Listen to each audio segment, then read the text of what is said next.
lalong-lalo na sa Ilocos Sur. Alam naman na po natin yung sitwasyon dyan sa Ilocos Sur. Andyan pa rin si Manong Chavit Singson.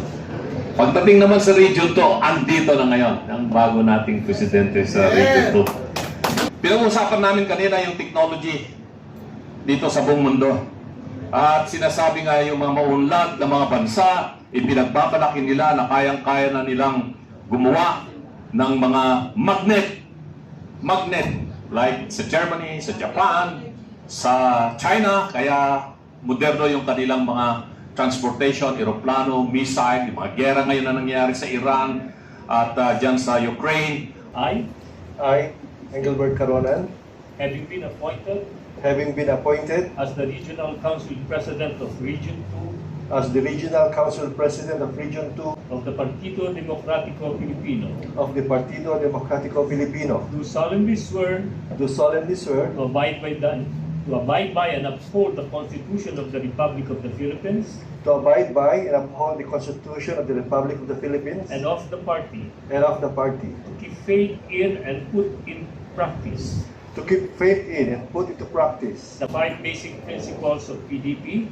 the 5 basic principles of PDP and the basic objective of federalism, and the basic objective of federalism, to perform my duties to the best of my abilities and capabilities, to perform my duties to the best of my abilities and capabilities without fear or favor, without fear or favor, with the aim in view of furthering the objectives of the party with the aim in view of furthering the objectives of the party and advancing the interests of the community to which it is dedicated, and advancing the interests of the community to which it is dedicated, and to conduct myself in a manner befitting a good and true PDP, and to conduct myself in a manner befitting a good and true PDP, so as to bring honor and prestige to the party. so as to bring honor and prestige to the party, And I take this pledge without mental reservation or purpose of evasion. and I take this pledge without mental reservation or purpose of evasion. So help me God. So help me God. Congratulations! Congratulations, Senators! Sige, congratulate mo muna. And, Sek-Al, Kaal, pakibigay naman ng ating, for the ceremonial pinning to our Regional Council President for Region 2. Congratulations! And welcome to the roster of officers of the Partido Democratico Filipino.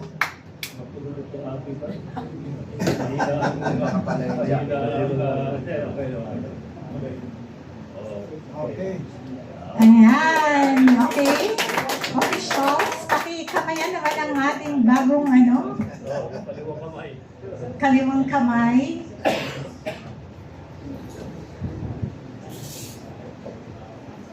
Ayan, bago natin ang signing of let us hear a word of acceptance, of course, from our Council President, former Development Academy of the Philippines President.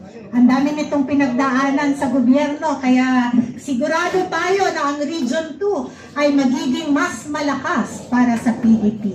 Please welcome once again, Ka Engelbert Caronan. Magandang hapon po sa kanilang lahat. Unang-una, gusto kong magpasalamat sa PDP for entrusting to me Region 2. Napakalaking lugar po ang Region 2 at napakalawak po nito. And I will try my best po na to advocate for and palawakin yung samahan natin sa Region 2.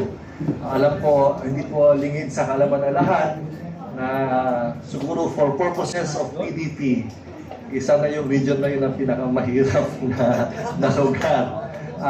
But definitely, I will try my best. I think, hindi naman po mahirap, no? Kasi may malinaw naman tayong purpose, meron tayong malinaw na objective.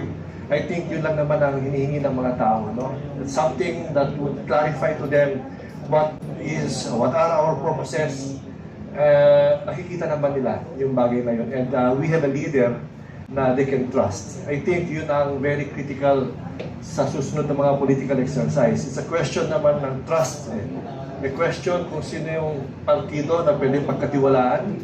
A question kung sino yung leader na dapat pagkatiwalaan. So, we did not articulate so many things. They only need to look at us, to look at our leaders, and I think we will be able to convince more people.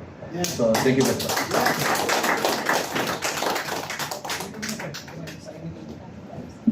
Mabuhay ang mga Ilocano! Mga Ilocanong tunay na nagmamahal sa bayan! Abyag! Meron talagang abyag! Sorry po mga officers, tatawagin ko kayo ulit dito to witness the ceremonial signing of the appointment papers and the oath of office ni Attorney Engelbert. Yes, please.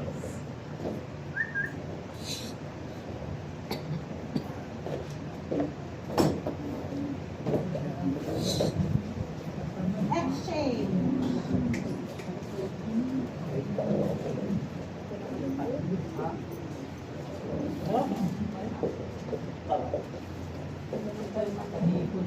Ayan, picture.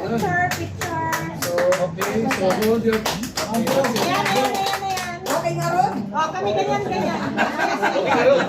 nga ron? Okay.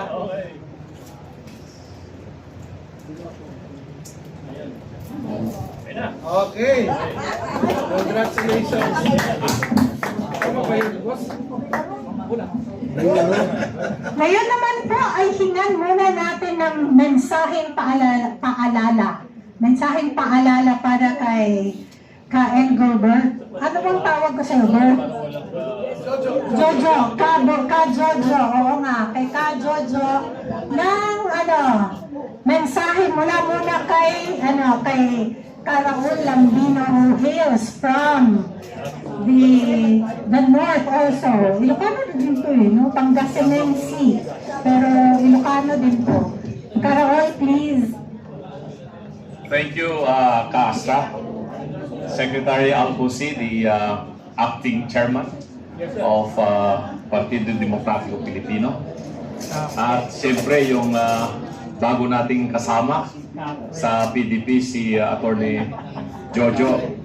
Kapatak nga Ilocano nga mangmanganti, rabungton, saluyot nga day ti laok na nga intono nga bunchik. Sabi ko kanina, tinatanong nila sa akin kung ano ba yung mabuhay sa Ilocano. Sabi ko, agbyag. Agbyag. Ibig sabihin nun, agbyag, mabuhay. Hindi agbayag. Kasi yung agbayag, matagal. Yung sa Ilocano meron, agbayag ka, matagal ka naman. Yan ibig sabihin nun. Ngayon, kablawak kayo amin, nga kapatak Ilocano, di tamyanan. Sabi nga nila, ano ba raw yung solid north? Wala naman ng solid north ngayon pag pinag-uusapan ay politika doon sa kapila. Kasi sa Region 1, doon pa lamang sa probinsya natin sa Pangasinan, siyang pinakamalaking probinsya sa buong Northern Luzon, if not all provinces north of Manila. At doon sa Pangasinan, at doon naman tayo sa Pangasinan. Ganun din sa La Union. Marami naman tayong mga kaibigan dyan na membro po ng PDP. At lalong-lalo na sa Ilocos. Alam naman na po natin yung sitwasyon dyan sa Ilocos. Andyan pa rin si Manong Chavit Singson. Pagdating naman sa Region 2, andito na ngayon ang bago nating presidente sa Region 2. At least nawalan ako ng isang malaking problema sa Northern Luzon. At andyan na si Attorney Jojo na kasama natin.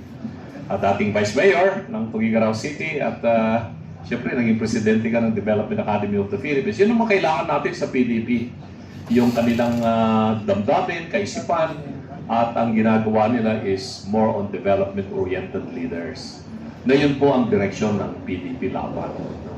Na kailangan po ay magkaroon tayo ng mga pinuno ng partido para mas papalakas natin ang mga kasapi natin sa local at village leaders. Alam po ninyo, yung political system natin sa Pilipinas, tinatawag ko itong kumbaga sa telepono, nasa iCloud yung mga partido. political parties in the Philippines, except PDP Laban,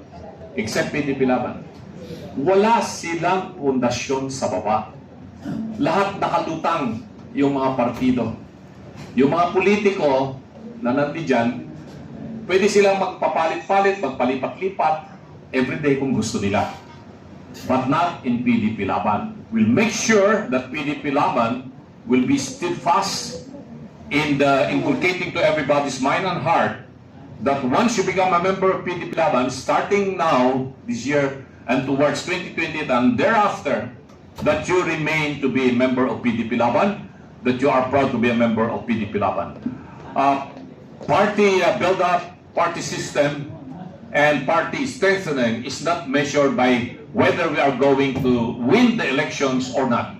We will make sure that PDP Laban will know how to take care of its leaders and its members. We'll make sure that we are going to try our best to give our political opponents a good fight, and we'll make sure that our party members and party leaders will win in the elections. But if the outcome will not be as what we are trying to do and what we are thinking of, we may not end to be the victor, but we are not going to abandon you. We will continue to recognize you as the full-fledged, legitimate members of PDP Laban, and we are not just going to get somebody who won in that election, who in the first place did not become a member of PDP Laban and would like only to become a member of PDP after winning the election. Hindi na po mangyayari yung ganun. Medyo masama ang naging karanasan natin sa PDP. Noong 2016, nanalo si Tatay Digong, biglang lumobo yung partido, lumaki ng lumaki yung partido, pero just as like the experiences of previous parties in the past, after hindi na presidente yung sa Pilipinas, yung nakaupo, doon na naman sila pupunta. We are not going to do that anymore, and we are not going to allow that to happen to our members. We will continue to have a political party that has its foundation down below. So hindi tayo isang partido na nakalutang sa alapaap o kaya dyan sa ulap. Yung mga political parties ngayon, wala silang pundasyon sa baba. They really don't have ordinary members down below. And that is the reason why we are getting leaders like Attorney Jojo, who is not truly a politician. He used to be vice mayor, yes, but he is more of a development-oriented leader. Mas kailangan po natin ang mga ganitong klaseng tao. So, muli, sa aking mga kababayan na mga Ilocano, na kayo ang kapatak na Ilocano, manan iti saluyot kung rapong at day pinto ng bunchet. Sabi sa akin ni Attorney Topacio kanina, isingit ko lang tumikinalaman pa rin sa pagiging Ilocano ito. Pinag-usapan namin kanina yung technology dito sa buong mundo. At sinasabi nga yung mga maunlad na mga bansa, ipinagpapalaki nila na kayang-kaya na nilang gumawa ng mga magnet, like sa Germany, sa Japan, sa China, kaya moderno yung kanilang mga transportation, eroplano, missile, yung mga gera ngayon na nangyayari sa Iran at dyan sa Ukraine. Wala pong magiging missile na yan o walang mga drone na yan kung walang magnet. At ang pinakamalaking producer, manufacturer ng magnet sa buong mundo ay ang China na ngayon. Sabi namin ni Atty. Topacio, meron din kaming may pagmamalaki sa Ilocos. Meron kaming magnet. Yan. So yan po mga minamata kayo, mga kabata kayo Ilocano, data magnet kita Ilocos, nag-imas na ako, na yung pag-madam kanyayo.